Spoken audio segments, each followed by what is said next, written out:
the natural world is so full of beautiful things, and I think most art throughout time is inspired from the natural world, whether it's a tree or a bird or a flower or an animal or ourselves. We are part of the natural world, so we too inspire. All the classical sculptures, and throughout every culture has some version of sculpting the human form, and oftentimes in a way that's full of reverie and appreciation, and almost a ritualistic, ceremonial, prayer type appreciation for being human.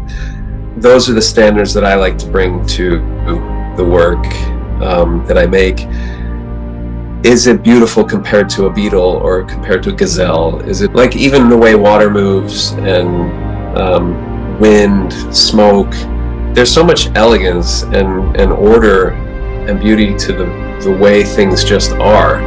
I think that everything is connected, and the only proof that I can give to you is this casualty in the design of the neuronal web, in the roots of the plants, on the hyphae from mycelium from fungi, on the water traces, on the galaxies like web.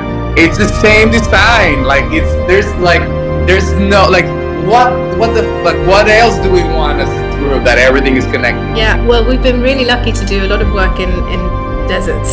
We've done quite a few pieces that have been sited in the desert in a few different places across the world, and deserts are extraordinary landscapes because they're so vast. It's really it's totally breathtaking, and the kind of scale is very humbling.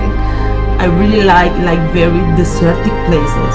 My photography, it's quite kind of isolated. I really like solitary characters, that they are in a very big, vast place.